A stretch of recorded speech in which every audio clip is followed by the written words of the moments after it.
ప్రభువైన యేసుక్రీస్తు నామములో మీ అందరికీ శుభములు.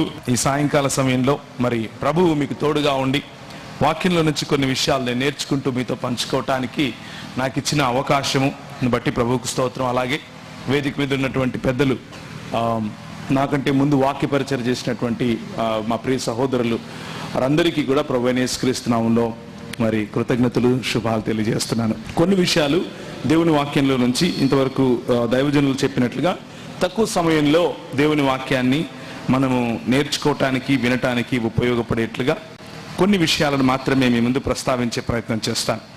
ఇంతవరకు కమల్ గారు మనకు గుర్తు చేసినట్లుగా మనస్సు, మాదిరి మరియు మాటలో మనకు హెచ్చరించారు. ఆ మూడు విషయాలను బట్టి మనల్ని హెచ్చరించారు. క్రైస్తవ సముదాయం ఈ రోజుల్లో వారు ఎటువంటి పరిస్థితి గుండా వెళుతున్నారు, ఎటువంటి మాదిరి గుండా వెళుతున్నారు, ఎటువంటి మనస్సును కలిగి ఉన్నారు, ముఖ్యంగా క్రైస్తవ సముదాయంలో ఉన్న నాయకులకు కూడా ఈ విషయాలు వర్తిస్తాయి అని మరి ఉన్నది ఉన్నట్లుగా మీ ముందు చెప్పాలి. కనుక క్రైస్తవ నాయకులకు మరియు క్రైస్తవ విశ్వాసులకు అన్న తేడా లేకుండా ఈ మూడు విషయాలలో కూడా మనల్ని మనము హెచ్చరించుకోవలసినటువంటి సమయం ఇది. దేవుని వాక్యానుసారముగా మనల్ని మనం పరీక్షించుకోవలసినటువంటి సమయం ఇది. అలాగే మరి దాన్ని కొనసాగిస్తూ ఇంకొక విషయాన్ని మీ ప్రస్తావనలోకి లేతే మీ ముందుకు తీసుకొని రావాలని ప్రయత్నం చేస్తాను. అది మోసమును గురించినటువంటి హెచ్చరిక. మనసులో కలిగేటటువంటి మోసం, మాదిరి ద్వారా మనం గురవుతున్నటువంటి మోసం, అలాగే మాటలో కూడా గురవుతున్నటువంటి మోసం. ఈ మోసాన్ని గురించినటువంటి హెచ్చరిక ఇది సంఘములోను, సమాజములోను, ప్రభుత్వము వైపు నుండి అన్ని రకాలుగా క్రైస్తవ సమాజానికి జరుగుతున్నటువంటి, క్రైస్తవ సమాజంలో ఉన్న ప్రజలు లోనవుతున్నటువంటి మోసాన్ని గురించి ఈరోజు మీ ముందు ప్రస్తావించే ప్రయత్నం చేస్తాను. మొదటి రాజుల గ్రంథంలో ఒక చక్కటి, లేకపోతే ఒక మంచి కథనం, ఒక మంచి జరిగిన ఘటన అక్కడ రాయబడి ఉంది. 16వ అధ్యాయము 30 నుంచి నేను చదువుతాను, దయచేసి నన్ను అనుసరించండి. యూదా రాజైన ఆసా ఏలుబడిలో 38వ సంవత్సరమున ఒమ్రీ కుమారుడైన ఆహాబు ఇశ్రాయేలు వారికి రాజై షోమ్రోనులో ఇశ్రాయేలు వారిని 22 సంవత్సరములు ఏలెను. ఒమ్రీ కుమారుడైన ఆహాబు తన పూర్వీకులందరినీ మించునంతగా యెహోవా దృష్టికి చెడుతనము చేసెను. నెబాతు కుమారుడైన యెరోబాము జరిగించిన పాపక్రియలను అనుసరించి నడుచుకొనుట స్వల్ప సంగతి అనుకొని అతడు సీదోనీయులకు రాజైన యెజ్బయలు కుమార్తె అయిన యెజెబెలును వివాహము చేసుకుని బయలుదేవతను పూజించుచు వారికి మ్రొక్కుచూ ఉండెను.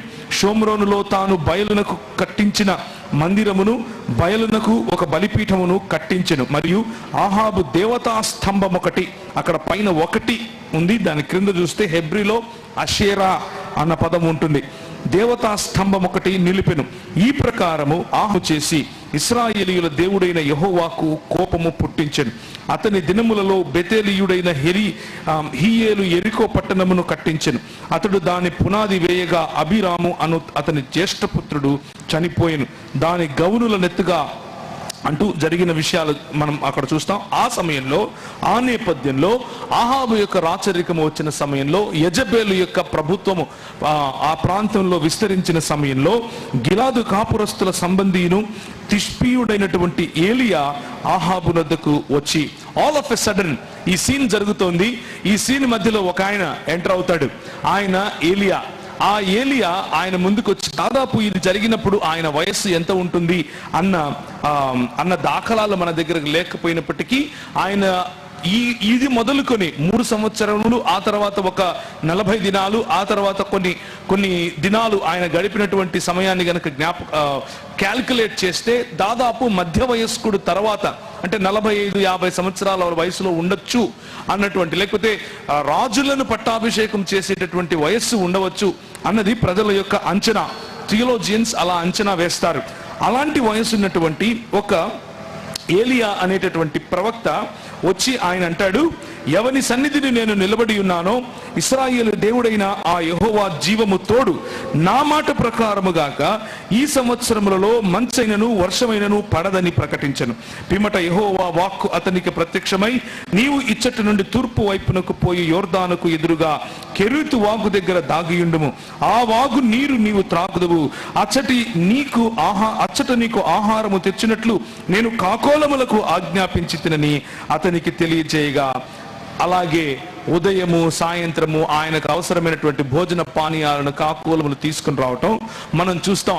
ఏలియా సంఘమునకు, సంఘ నాయకునికి ప్రతీకగా ఉంటే, ఆహాబు మరియు యెజబేలు సంఘానికి పట్టినటువంటి మోసపూరితమైన చెరగా మనం ఈరోజు సాయంకాలము చూసి గమనించి నేర్చుకునే అవకాశం ఉంది. చరిత్రలో జరిగినటువంటి ఘటనలను చూసి ఆ ఘటనల్లో నుంచి గనక మనం నేర్చుకోకపోతే మనం చరిత్రలో మిగలకుండా పోతాం. ఈ విషయాన్ని జ్ఞాపకం చేసుకోండి. రాజుల గ్రంథము, దినవృత్తాంతముల గ్రంథము, సమూయేలు గ్రంథము అన్నవి చరిత్రకు సంబంధించినటువంటి విషయాలు. చరిత్రలో జరిగిన ఘటనలు, ఆ ఘటనల్లో రాజులుగా నిలబడినటువంటి వారు తీసుకున్న నిర్ణయాలు, ఆ రాజులుగా, ప్రభుత్వాలుగా అప్రెసింగ్ అంటే అదిమి వేసేటటువంటి, కుదించి వేసేటటువంటి, ఇంకా కట్టడల చేత, ట్యాక్సుల చేత మనల్ని నిలిపివేయాలి, నిలువరించాలి, సమాజాన్ని ఎదగకుండా చేయాలి అన్న కుతంత్రపు ఆలోచన కలిగినటువంటి సమాజంలో ఒక ప్రవక్తగా నిలబడటం, ఒక వెలుగు దివ్యగా నిలబడటం, ఒక లైట్ హౌస్ గా నిలబడటం ప్రభు మనకిచ్చినటువంటి బాధ్యత.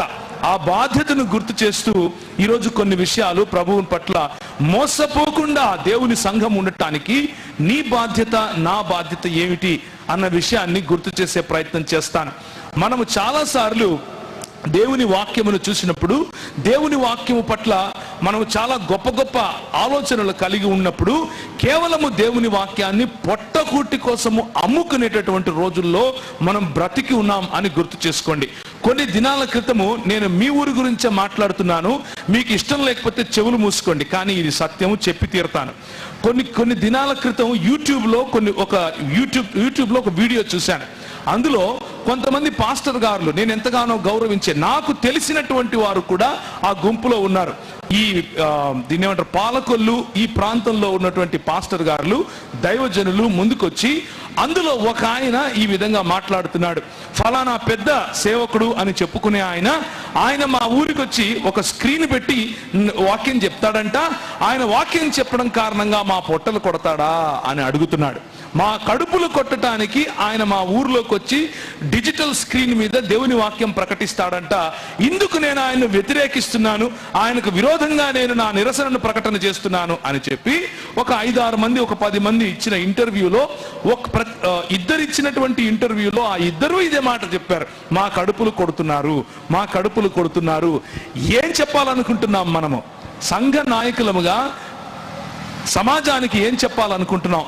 ఆయన చేసేది డిజిటల్ గాస్పల్ తీసుకొని వచ్చి డిజిటల్ స్క్రీన్ ఇక్కడ పెట్టి ప్రజలను రీచ్ అవ్వడము ఎంత తప్పో, లేకపోతే ఆ పని వెనక ఉన్నటువంటి ఇంటెన్షన్, ఆయన ఉద్దేశాలు ఏమై ఉన్నావో వాటి గురించి మనం ఆలోచించడం కాస్త పక్కన పెట్టి, ప్రస్తుతానికి మనము ఎవరైతే నిజమైనటువంటి దేవుని సేవకులుగా పిలువబడుతున్నామో, ఎవరైతే స్థానికంగా ఉండి కష్టపడి పని చేయాలి అని అన్నటువంటి ఆ నినాదం తీసుకుని ముందుకు వస్తున్నామో, మనం చెప్పే మాటలు ఏంటి?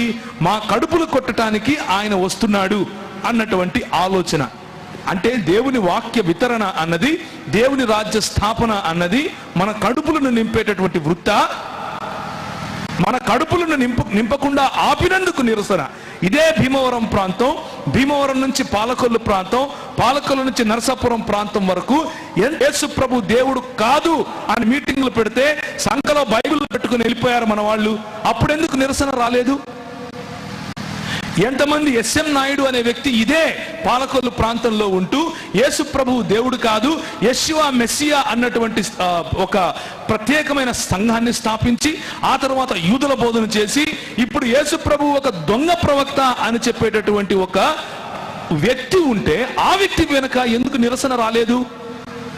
తల్లి సంఘం అనేటటువంటి పేరుతో యెషయా మెస్సియా నుంచి ఇప్పుడు యూదుల సంఘం, యూదుల నుంచి ఆన్ హాన్ సాంగ్ అనగా పిలువబడేటటువంటి, లేకపోతే ఆ యెహోవాకు భార్యగా ఉన్నటువంటి జాంగ్ జిల్ జా అనే ఒక ఆమె యెహోవాకు భార్య అంట.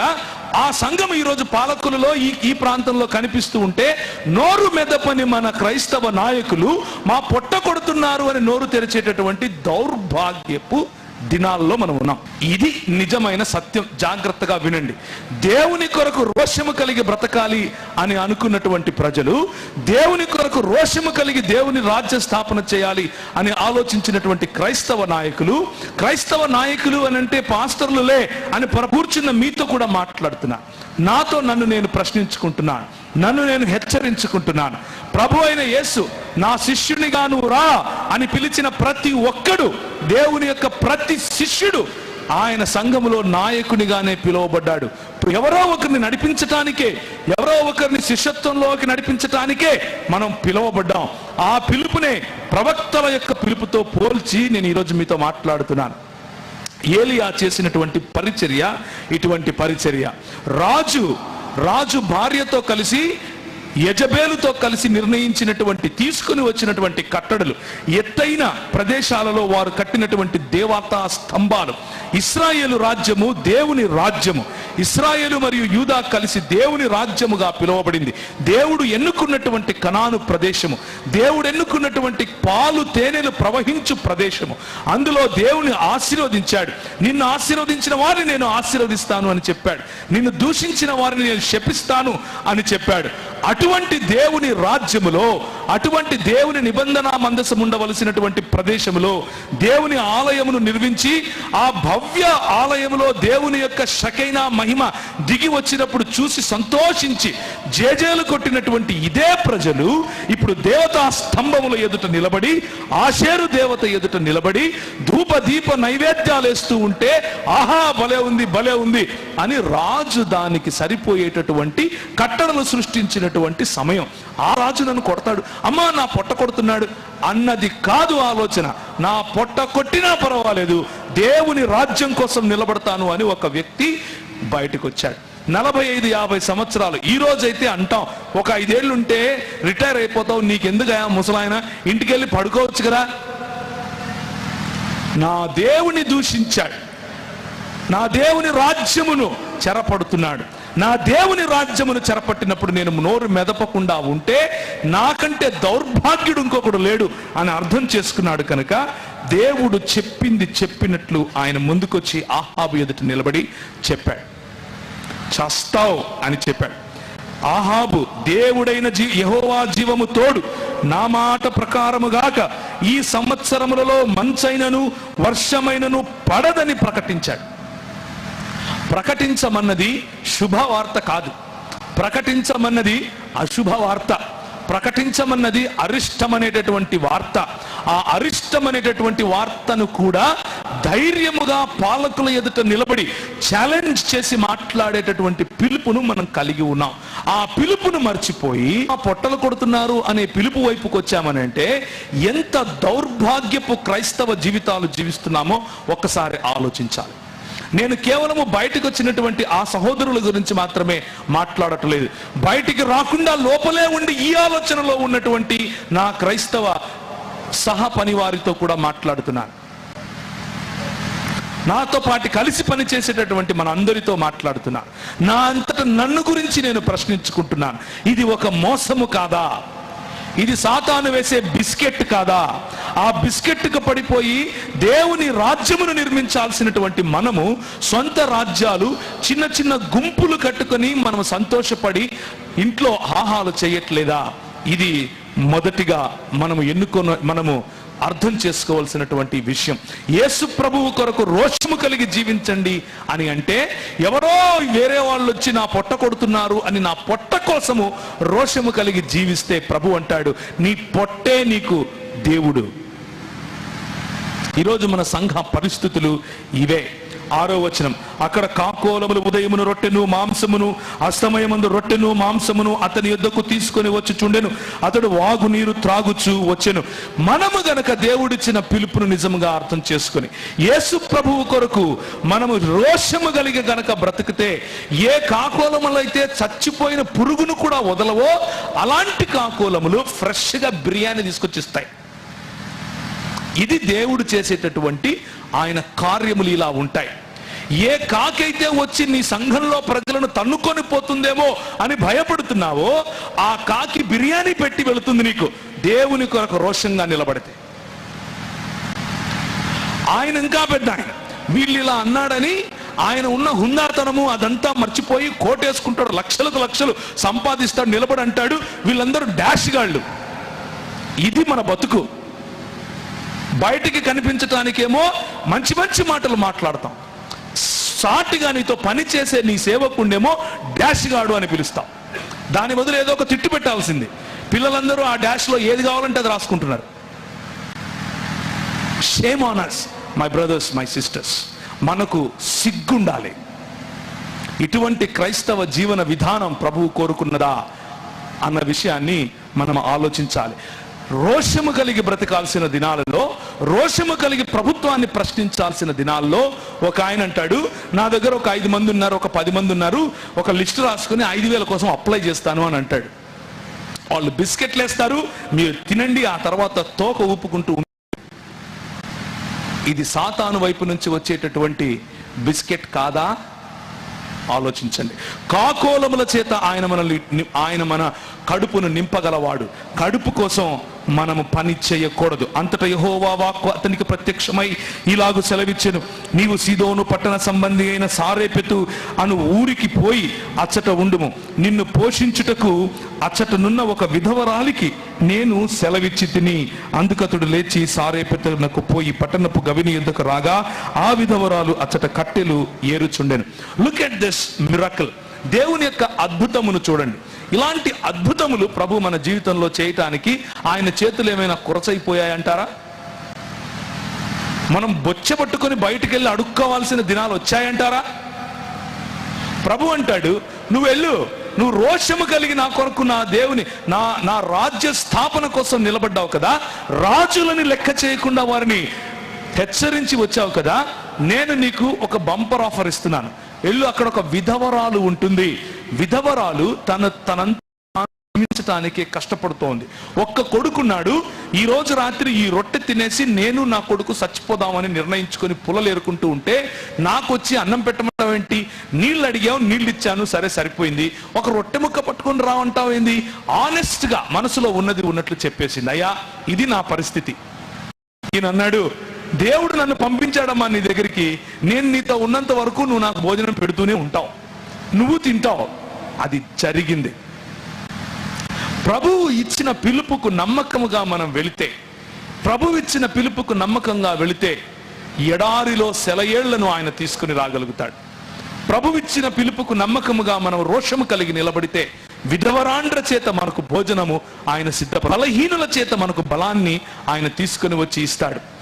ప్రభు ఇచ్చిన పిలుపుకు నమ్మకంగా మనం నిలబడితే కాకోలముల చేత ఆయన మాట గురించి, ఆయన మరణము గురించి నీచమైన మాటలతో మీడియా ఎక్కి టెలివిజన్లకు ఎక్కి మాట్లాడుతూ ఉంటే నోరు మెచ్చి నా పొట్ట కొడుతున్నారు అని నోరు మెదుపుతున్నారు అని అంటే మనకు ఏది ప్రాముఖ్యమో ఒకసారి ఆలోచించుకోవలసినటువంటి సందిగ్ధావస్థలో మనం ఉన్నాం.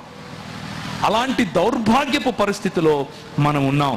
దీన్నే సంఘములో ఉన్న మోసము అని నేను మీకు తెలియజేయాలనుకుంటున్నాను. సంఘములో, సంఘ నాయకత్వములో మీలో నాలో ఉన్న మోసము అని చెప్తున్నాను. మీలో అని ఎందుకంటున్నానో ఒక మాట చూడండి. ఇది అయిపోయిన తర్వాత 18వ వచనం, అని సారేపెతు గ్రామంలో ఉన్నటువంటి ఈ స్త్రీ జరిగినటువంటి ఆ విశ్వాస క్రమములో జరిగినటువంటి మరణ పునరుత్థానములు, వీటి గురించి నేను మాట్లాడట్లేదు, ప్రస్తుతానికి ముందుకెళ్తున్నాను. 3 సంవత్సరాలు అయిపోయాయి. అప్పుడు అహాబు తన గృహ నిర్వాహకుడగు ఓబద్యాను పిలిచెను. ఓబద్యా యెహోవా యందు భయభక్తులు గలవాడై యెజబెలు యెహోవా ప్రవక్తల నిర్మూలము చేయుచుండగా గుహలో 70 మందిగా 100 దాచి అన్నపానీయములిచ్చి వారికి పోషించెను. ఓబద్యా వంటి నాయకులు ఈరోజు మనకు కావాలా వద్దా? పాలకులు ఉన్నారు, పాలకులతో పాటు పని చేస్తున్నాడు, పాలకులతోనే ఉన్నాడు, కానీ దేవుని రాజ్య సంరక్షణ కోసం, దేవుని రాజ్య విస్తరణ కోసం, దేవుని రాజ్యంలో మిగిలి ఉన్న కొంతమందినైనా కాపాడుకోవాలి అన్నటువంటి ఆశతో ఆయన రిస్క్ తీసుకుని మరి యెహోవా ప్రవక్తలను 100 మందిని కాపాడుకుంటూ వస్తున్నాడు. పరిస్థితి ఏమిటి? సంఘం మోసపూరితమైనటువంటి పరిస్థితి ఏమిటి? మన ప్రవక్తలను ఎక్స్పోజ్ చేయాలి, అవతలి వాడికి మనం బాగుగా వాడి దగ్గర గుడ్ బుక్స్ లో ఉండాలి, మంచి బుక్స్ లో అక్కడ ఉండాలి, మన వాళ్ళను మనం ఎక్స్పోజ్ చేయాలి. ఇది ఈరోజు మన పరిస్థితి. చాలా దయనీయమైన పరిస్థితిలో క్రైస్తవ సంఘం ముఖ్యంగా ఆంధ్రప్రదేశ్ తెలంగాణలో ఉంది అన్న విషయాన్ని జ్ఞాపకం చేసుకోండి. యువకులు కూర్చుని ఉన్నారు, యువకులు వింటున్నారు, యువతులు చూస్తున్నారు. సంఘం ఎలాంటి నిర్ణయాలు తీసుకుంటోంది, ఏ పక్షంగా మాట్లాడుతోంది, ఏ పక్షంగా స్వార్థపూరితంగా నిర్ణయాలు తీసుకుని ముందుకు వెళ్తోంది అన్నది చూస్తున్నారు, వింటున్నారు. మనం ఎటువంటి భావితరాన్ని కడుతున్నామో ఒకసారి ఆలోచించుకొని మన నిర్ణయాలు మనం తీసుకోవాలి.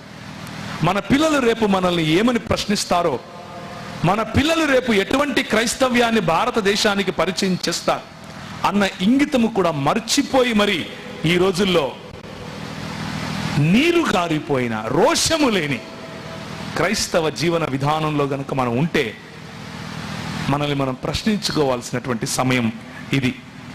ఆ ఓబద్యను పిలిచి, గడ్డి లేదురా నాయనా, జంతువులన్నీ చచ్చిపోతున్నాయి, వెళ్ళి గడ్డి ఏమైనా ఉంది చూడుపో అని అంటే ఓబద్య గారు లేచి బయలుదేరలేరు. అక్కడి నుంచి ఏలియా వస్తున్నాడు. ఎందుకు వస్తున్నాడు? సరే వెళ్తాను అని బయలుదేరి వెళ్ళి చెప్తూ ఉంటే మధ్యలో కలిసి నా ఏలిన వాడవైన ఏలియావు నీవే కదా అని అడగగా అతడు నేనే అని చెబితే, నీ ఏలిన వాడి దగ్గరకు పోయి ఏలియా ఇచ్చట ఉన్నాడని తెలియజేయము అని చెప్పినందుకు ఓబద్య, ఇది బాగుంది, నేను సావాలని చెప్తున్నావా ఇలాంటి పనులు? నేనేమో ఆయన నుంచి కాపాడుకోవటానికి ఆయన భార్య అందరినీ చంపేస్తూ ఉంటే ఒక గుహలో 50 మందిని, ఇంకో గుహలో 50 మందిని, 50 మంది వేసి చొప్పున 100 మందిని నేను కాపాడుకుంటూ ఉంటే ఇప్పుడు నేను వెళ్ళి ఏలియా ఉన్నాడని చెప్పాలా? అంటే నన్ను చంపాలని నువ్వు ప్లాన్ వేసావా? ఏమయ్యా ఇలా చేస్తున్నావు? దారిలో కనిపిస్తే నమస్కారం పెడితే నువ్వేమో నాకు ఇంత పనిచ్చావేంటి అని అంటే ఆయన అంటాడు, అయితే నేను నీ యుద్ధ నుండి పోవు క్షణమందే యెహోవా ఆత్మ నాకు తెలియని స్థలమునకు నిన్ను కొనిపోవును. అప్పుడు నేను పోయి ఆహాబునకు వర్తమానము తెలియజేసి తరువాత నీవు అతనికి కనబడిన యెడల అతడు నన్ను చంపివేయును. యెజబేలు తన ప్రవక్తలను, యెజబేలు ఆరాధించేటటువంటి బయలుదేవుని ప్రవక్తలను ఆమె ముందుకు తీసుకుని రావడం కోసం యెహోవా ప్రవక్తలను నాశనం చేస్తూ ఉంటే, లోకానికి సంఘానికి మధ్య జరుగుతున్నటువంటి ఈ సంఘర్షణ, లోకములు సంఘములోనికి చొచ్చుకొని రావాలి అన్నటువంటి సంఘర్షణ, లోకములో ఉన్నటువంటి లోక ఆశలకు, లోక పొట్టకు అమ్ముడుపోయినటువంటి క్రైస్తవ నాయకులు యెజబేలు సంతానములాగా, యెజబేలు ప్రవక్తలలాగా సంఘములోనికి చొరబు చేస్తావేమో, నన్ను చంపుతాడు ఆయన అని బాధపడుతున్నాడు. అందుకే ఏం భయం లేదు, నువ్వు వెళ్ళి చెప్పు, నేను వచ్చి ఎదుర్కొంటాను అని అన్నాడు. ఇప్పుడు చూడండి ఎంత చక్కటి మాట రాయబడి ఉందో. అప్పుడు ఆహాబు, నన్ను చంపునట్లుగా నీ ఏలిన వాని దగ్గరకు పోయి ఏలియా ఇచ్చట ఉన్నాడని చెప్పుమని నీవు నాకు ఆజ్ఞిస్తున్నావు కదా అని చెప్పిన తర్వాత 17వ వచనం, ఆహాబు ఏలియాను చూచి, ఎందుకు 16వ వచనంలో, అంతటా ఓబద్య ఆహాబును ఎదుర్కొనబోయి ఆ వర్తమానమును తెలియజేయగా ఏలియాను కలుసుకొనుటకై ఆహాబు బయలుదేరెను. సిటిజన్షిప్ అని అందులో లేని వాళ్ళని తీసుకెళ్లి ఒక డిటెన్షన్ క్యాంప్ లో పెడుతున్నారంట. క్రైస్తవులకు అదే గతి పట్టబోతుందని కొంతమంది బోగట్ట, అది ఎంత మాత్రం నిజమో నాకు తెలియదు, ఆలోచించి మీరే నిర్ణయం తీసుకోవాలి. ఆ రోజులు వస్తాయి, ప్రభుత్వాలు మనల్ని సెక్లూట్ చేసే ఆ రోజులు వస్తాయి. ప్రభుత్వాలు నువ్వు మతం మారినందుకు ఈ దేశస్థుడివి కాదు అని చెప్పే రోజులు వస్తాయి. ఆ రోజులు వచ్చినప్పుడు ఏలియా వంటి జీవితం కలిగి ఉంటామా, ఓబద్యా వంటి జీవితం కలిగి ఉంటామా, లేకపోతే మిగిలిన వారిలాగా మనము కూడా ఆహాబు పిలిచేటటువంటి యెజబేలు యొక్క ప్రవక్తలలాగా మారిపోతామా అన్న రోజులు, ఎవరిని మనం ఎన్నుకోవాలి అన్న రోజులు రాబోతున్నాయి, త్వరలోనే రాబోతున్నాయి. సంఘము జాగ్రత్త పడాలి. ఏలియాను కలుసుకోవటానికి ప్రభుత్వం దిగి వస్తా ఉంది, ఏలియాను కలుసుకోవటానికి రాజు దిగి వస్తున్నాడు. రాజు దిగి వచ్చి అంటున్నాడు, ఇశ్రాయేలు వారిని శ్రమ పెట్టువాడవు నీవే కదా. ఆయన అంటాడు, నేను కాదురా నాయన, ఇశ్రాయేలు నీవు నీ పెద్దలైనటువంటి నీ తాత తండ్రులు ఆరాధించినటువంటి యెహోవా దేవుణ్ణి విడిచిపెట్టి నీ సొంతంగా నీవు నీ భార్య కలిసి దేవుని రాజ్యములో యెజబెలు రాజ్యాన్ని తీసుకుని రావాలని ప్రయత్నం చేస్తున్నావు కదా, నీ పొట్ట నీకు దేవుడయ్యాడు కదా, నీ రాజ్యము నీకు దేవుడయ్యాడు కదా, ఉన్నతమైన స్థలాలలో స్తంభాలు కట్టించి దానికి దీప నైవేద్యాలు వేస్తున్నావు కదా, ఆషేరు దేవతను చేసుకున్నావు కదా, అది నీకు శాపకరంగా మారింది అని ప్రకటించాడు. అక్కడే రాసిన చూడండి కావాలంటే. ఇశ్రాయేలు వారిని శ్రమ పెట్టువారై ఉన్నారు. అయితే ఎందుకు శ్రమ పెట్టువాడు నీవే కదా అంటే, అతడు నేను కాను, యెహోవా ఆజ్ఞలను గైకొనక బయలుదేవతను అనుసరించు నీవును నీ తండ్రి ఇంటి వారును ఇశ్రాయేలు వారిని శ్రమ పెట్టువారై ఉన్నారు. ప్రియమైనటువంటి దేవుని సంఘమా, ఈ విషయాన్ని జ్ఞాపకం చేసుకోండి. సంఘములో ఉన్నటువంటి మోసము మన నాయకులు తీసుకునే నిర్ణయాల కారణంగా జరుగుతుంది. మన నాయకులు తీసుకునే నిర్ణయాలు, మన నాయకులు వెళ్ళే పోకడలు, రోషము లేని చేవ చచ్చిపోయినటువంటి పోకడలు.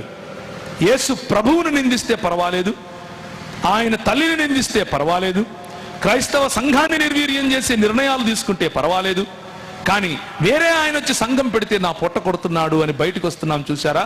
అటువంటి ఆలోచన పద్ధతి, అటువంటి దృక్పథం మనల్ని ఈ సమాజములో ఉండకుండా, మనం ఒక సంఘటితమైనటువంటి సంఘంగా ఉండకుండా చీల్చి పారేయటానికి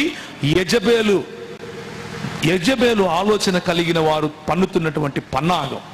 దానికి బలి అవ్వకుండా ఉండటమే మొట్టమొదటిగా మనం చేయాల్సింది. అప్పుడు ఏలియా రోషము కలిగి సంఘములో ఉన్నటువంటి 18వ వచనం, ఏలియా జనులందరి దగ్గరకు వచ్చి, ఎన్నాళ్ల మట్టుకు మీరు 2 తలంపుల మధ్య తడబడుచుందరు? యెహోవా దేవుడైతే ఆయనను అనుసరించడి, బయలు దేవుడైతే వానిని అనుసరించడి. It's a simple question my brothers, my sisters. ఎన్ని నాళ్ళని 2 పడవల మీద కాళ్ళు పెడతారు? 10 ఏళ్ళు అయిపోయింది, 20 ఏళ్ళు అయిపోయింది, 30 ఏళ్ళు అయిపోయింది, 50 ఏళ్ళు అయిపోయింది. ఇప్పటికీ ఇంకా అదే కులంలోనే నేను ఉంటాను అని అంటారు. ఇప్పటికీ అదే సామాజిక వర్గంలోనే నేను నా ఐడెంటిటీ అని అంటారు. పెళ్లి చేసుకునే దగ్గర కులం కనిపిస్తుంది. ఏ సంఘానికి వెళ్తున్నావో కులం చెప్పి వెళ్తావు. ఇంకా ఎన్ని నాళ్ళని ఇలా ఉంటారు అని దేవుని వాక్యం చాలా స్పష్టంగా పిలుస్తోంది. అయితే అటుండండి, లేకపోతే ఇటుండండి. ఒక రోజు రాబోతోంది, ఈ రానున్న 4-5 సంవత్సరాల్లోనే బహుశా జరగచ్చు. నువ్వు ఉంటే ఇటుండు, లేకపోతే అటుండు అని దేవుని వాక్యం చెప్తే నీకు వినబడటం లేదు కదా.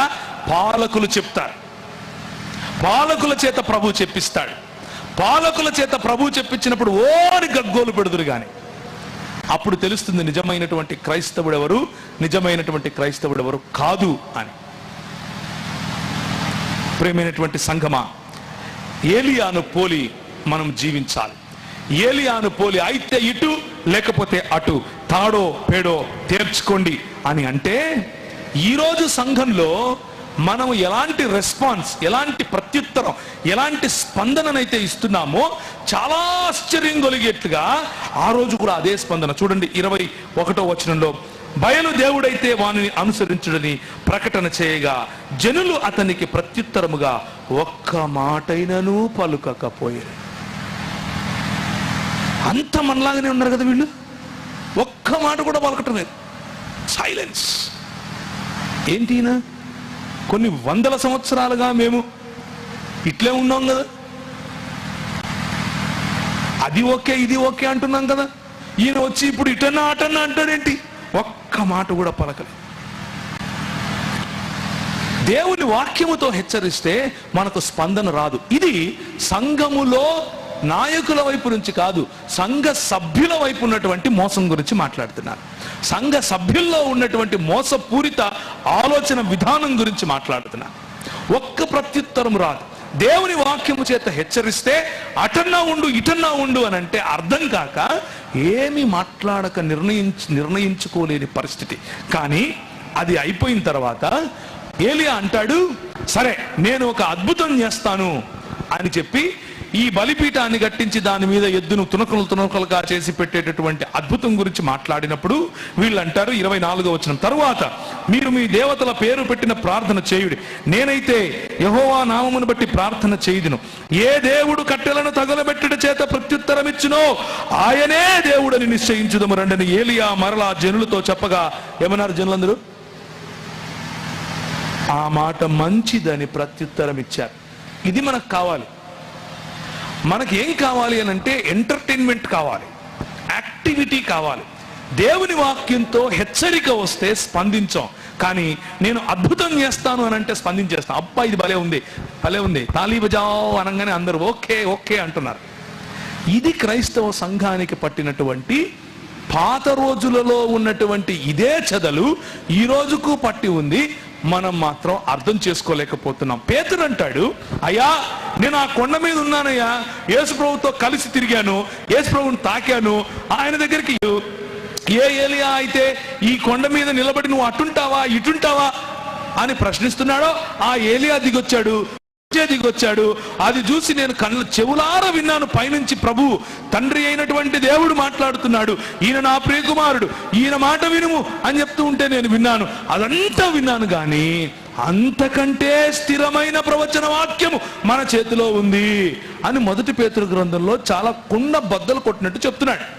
ఈ అనుభవాలు కాదురా నాయన, నీ చేతిలో ఉన్నటువంటి వాక్యములో ఉన్న హెచ్చరిక అర్థం చేసుకోరా నాయన విశ్వాసులం.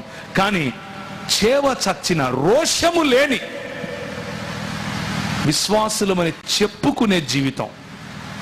ఇదంతా అయిపోయినాక వీడిని ఎవడరా పిలిచింది అని వీళ్ళని పిలవండి, అయినా పర్వాలేదు చెప్పనివ్వండి. ఉదయం మొదలుకొని మధ్యాహ్నం వరకు బయలా బయలా అని ప్రార్థన చేస్తున్నారు, ఒళ్ళంతా కోసుకుంటున్నారు, ఏం కావట్లా. చివరికి ఈ నాయకులు ఏం చేశారంటే 26వ వచనం, ఇక్కడ స్టేజ్ల మీద జరిగేటటువంటి జిమ్మిక్లు కనిపిస్తాయి చూడండి. ఫస్ట్ మామూలుగా ప్రార్థన చేస్తున్నారు, బయలా బయలా అంటున్నారు, కావట్లేదు. ఏం కాకపోతే ఈయన ఏం చేస్తున్నారు, ప్రార్థన వినునని బయలు పేరు పెట్టిన ప్రార్థన చేసిరి గాని ఒక్క మాట అయినను ప్రత్యుత్తరం ఇచ్చి వాడెవడను లేకపోగా వారు తాము చేసిన బలిపీఠములో యొద్ద ఏం చేస్తున్నారు, గంతులు వేయ మొదలు పెట్టిరి. ఎవరైతే ఈ పొట్టగూటి కోసము వచ్చారో, దేవుని రాజ్యము పేరట సొంత రాజ్యాలు నిర్మించుకున్నారో, వారి ప్రార్థనలు అందరి ముందు చేసేటటువంటి సరళమైన మాటలతో జరిగే ప్రార్థనలు అర్థం కావో, వీళ్ళు ఏం చేస్తారంటే గంతులేసి ఎంటర్టైన్మెంట్ చేస్తారు,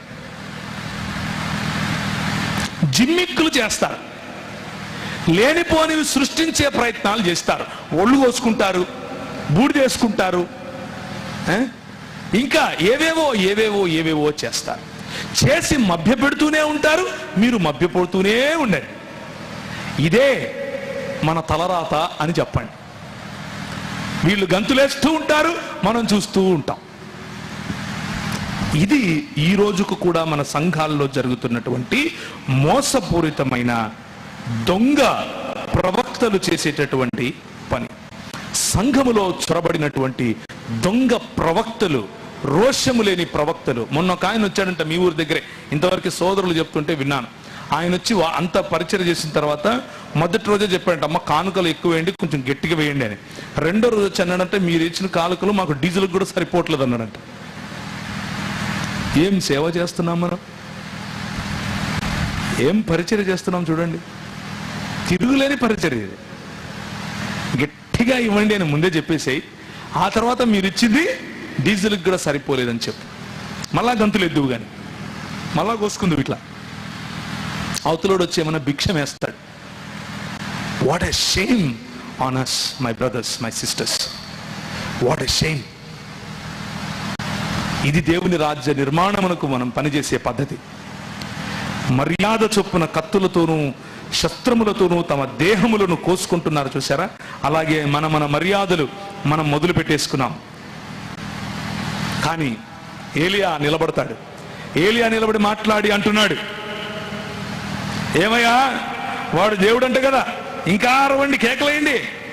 దూరాన్ని ఉన్నాడేమో వస్తాడు, ప్రయాణం చేస్తున్నాడో, సైకిల్ మీద వెళ్తున్నాడో, కారులో వెళ్తున్నాడో పిలవండి, నిద్రపోతున్నాడేమో లేపండి, నీళ్లు కొట్టండి కొంచెం.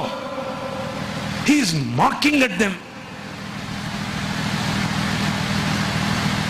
నేను ఎందుకు ఈ మాట చెప్తున్నానో తెలుసా? తన దేవుని ఎరిగిన వారు బలము కలిగి గొప్ప కార్యాలు చేస్తారు. తమ దేవునిని ఎరిగిన వారు ధైర్యం. చేవ చచ్చినటువంటి క్రైస్తవ సమాజముగా క్రింద పడత్రోయబడి ఉన్నటువంటి యెహోవా బలిపీఠము కనిపిస్తూ ఉన్నప్పటికీ, యెహోవా బలిపీఠము అన్యుల చెరగా, దొంగల చెరగా చెరపట్టబడి ఉన్నప్పటికీ అర్థం చేసుకోకుండా వాటిని పట్టించుకోకుండా భూములు అమ్ముకోవటానికి, సమాధులు అమ్ముకోవటానికి మన బతుకు అంతా అక్కడే పెడుతున్నాం. చూడండి ఏలియా చేసినటువంటి ఇంకొక పని. అప్పుడు ఏలియా నా దగ్గరకు రండని జనులందరితో చెప్పగా జనులందరూ అతని దగ్గరకు వచ్చిరి.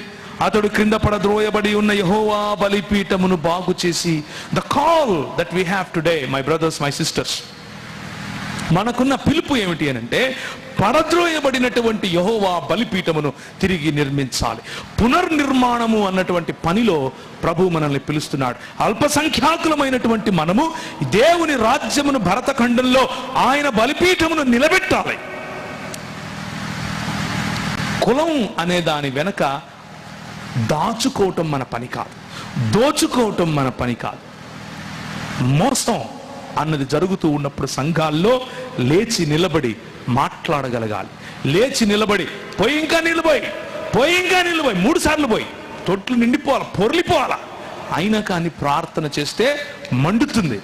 ఎందుకు అనంటే the passion that God gives you in your heart. నీ హృదయంలో దేవుడిచ్చినటువంటి ఆ కసి, దేవుని రాజ్య స్థాపన పట్ల ఆయన నామమునకు మహిమ కలగాలి, ఆయన నీ నామము పరిశుద్ధపరచబడును గాక అన్నటువంటి ప్రార్థన నువ్వు చాలా మంది ముస్లింలతో మేము మాట్లాడాము. ఇంగ్లీష్, హిందీ భాషల్లో చేశాం. తెలుగు భాషలో ఇలా జరుగుతోందని నాకు తెలియదు ఆ రోజుల్లో. ఇదే భీమవరంలో నుంచి ఒక ఆయన పేరు చెప్తే మీరు కనుక్కోవచ్చు కూడా, ఆయన టీవీలో కూడా నేను ఆయనతో డిబేట్ చేశాను.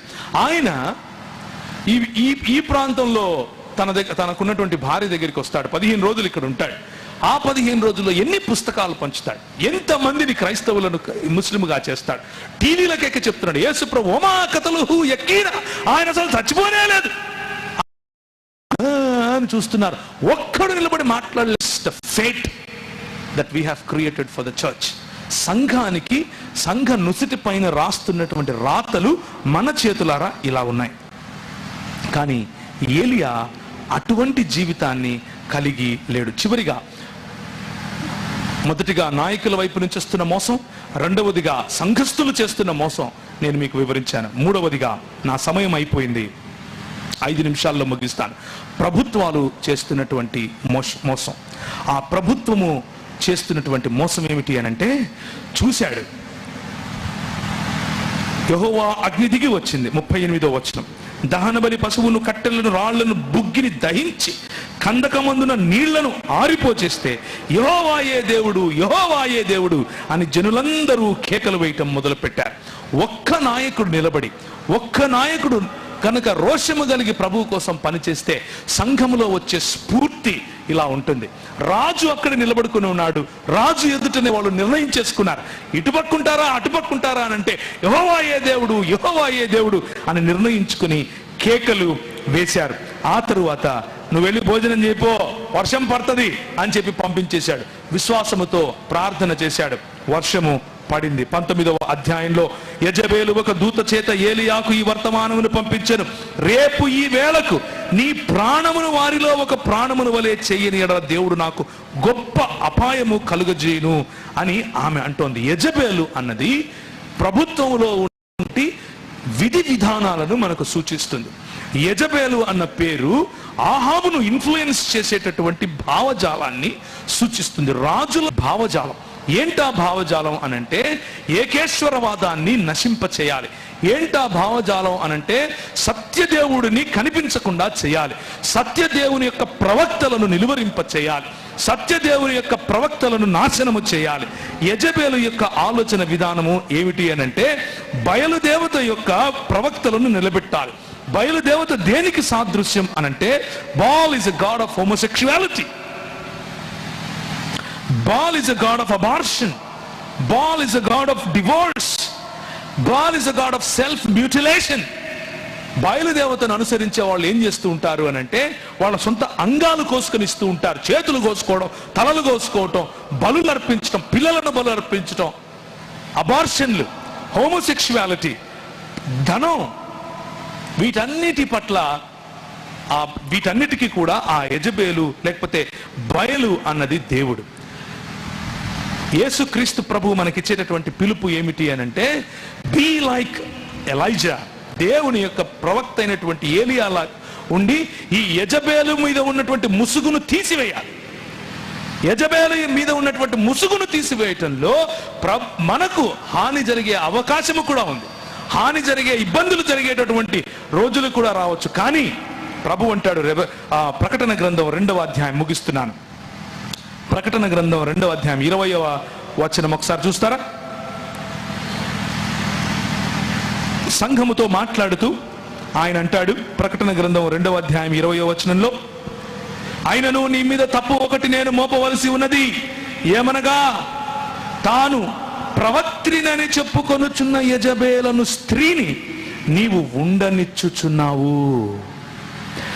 జారత్వము చేయుటకు, విగ్రహములకు బలి ఇచ్చిన వాటిని తినుటకును అది నా దాసులకు బోధించుచు వారిని మోసపరచుచున్నది.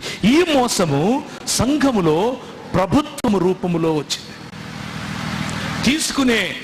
చేసేటటువంటి నిర్ణయాల రూపములో వచ్చింది.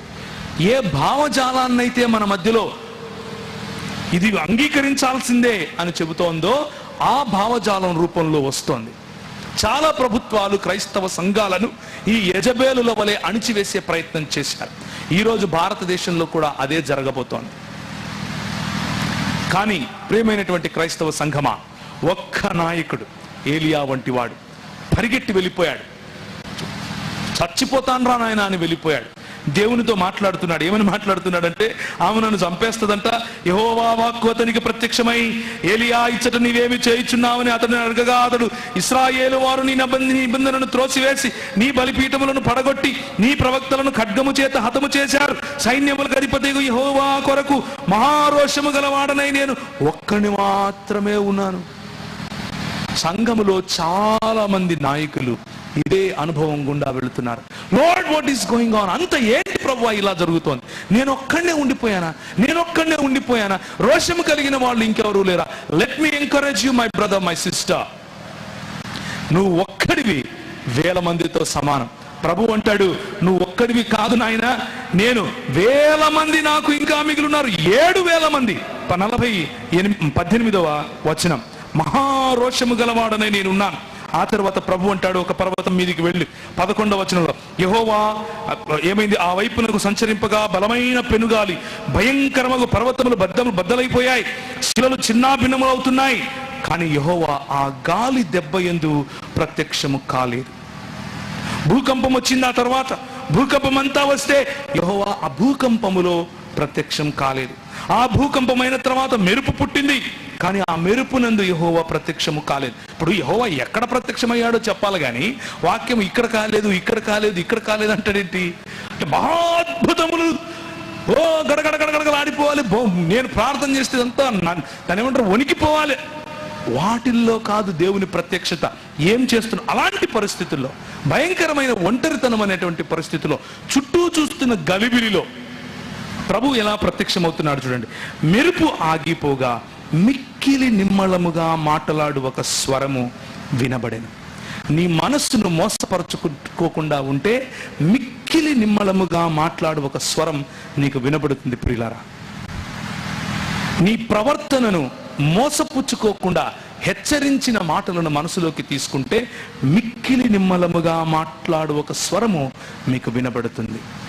దేవుని మాటను, ఆ మాటను, హెచ్చరికను అర్థం చేసుకుని సంఘములో మీకున్న బాధ్యతను నిర్వహించే ప్రయత్నం చేస్తే మిక్కిలి నిమ్మలముగా మాట్లాడు ఒక స్వరము మనకు వినబడుతుంది. ఇంకా రోషము లేకుండా సంఘములో జరుగుతున్న మోసం, సంఘ ప్రజలు చేస్తున్నటువంటి మోసం, లేకపోతే కావాలని మోసపోయేటటువంటి పని, ప్రభుత్వములు చేస్తున్నటువంటి మోసం, వీటిని అర్థం చేసుకుని దేవుని కొరకు ఏలియాల వలె నిలబడకపోతే, ఈ భావజాలం, ఏ భావజాలం అయితే నిన్ను కులం పేరిట విభజించే ప్రయత్నం చేస్తోందో, కొన్ని వేల సంవత్సరాలుగా విభజిస్తూనే వస్తుందో, ఏ భావజాలం అయితే ఢిల్లీ గద్దె మీద కూర్చుని పెత్తనం చేయటానికి రాష్ట్రాలను నిర్వీర్యం చేసే ప్రయత్నం చేస్తోందో, ఏ భావజాలం అయితే మీరు క్రైస్తవులైతే ఈ దేశానికి చెందిన వారు కాదు అన్నటువంటి ఒక అభద్రతాభావాన్ని సృష్టిస్తుందో,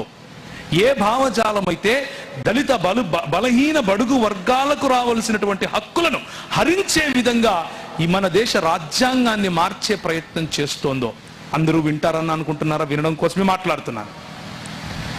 అటువంటి పరిస్థితిలో కూడా ఆ మోసాన్ని అర్థం చేసుకోకుండా అమ్ముడు పోయే స్వభావం విడిచిపెట్టి దేవుని కొరకు, దేవుని యొక్క రాజ్య స్థాపన కొరకు, రాబోయే రోజుల్లో మన పిల్లలకి ఇవ్వాల్సినటువంటి సంఘం కొరకు, మన పిల్లల చేతిలో పెట్టాల్సినటువంటి దేశము కొరకు, దేశము యొక్క సెక్యులర్ భావజాలాన్ని, దేశము యొక్క ఇది ఈ రోజులు నీవు నేను ఏలియాల వలె నిలబడవలసినటువంటి రోజులు, మోసపోకుండా జాగ్రత్త పడవలసినటువంటి రోజులు.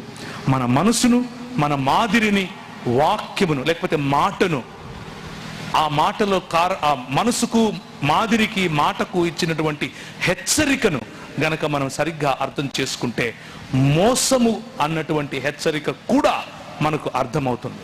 తలలు ఉంచుకుంటే ప్రార్థించుకుందాం. ప్రభు ఇదంతా జరిగిన తర్వాత ఏలియాకు చెబుతాడు, దయచేసి తలలు ఉంచుకోండి, ప్రభు వైపుకు చూడండి. అప్పుడు యెహోవా అతనికి ఇలాగూ సెలవిచ్చినదేమనగా, నీవు మరలి అరణ్య మార్గమున దమస్కునకు పోయి దానిలో ప్రవేశించి సిరియా దేశము మీద హజయేలునకు పట్టాభిషేకము చేయము. మై బ్రదర్స్, మై సిస్టర్స్, సహోదర సహోదరులారా, దేవుడు నిన్ను పిలిచింది పట్టాభిషేకము చేయటానికి, నాయకులను నిలబెట్టడానికి. ఏ భావజాలం అయితే దేవుని రాజ్యముతో ఏకీభవిస్తుందో ఆ భావజాలములో ఉన్న వారిని నాయకులుగా తర్బీదు చేయటానికి.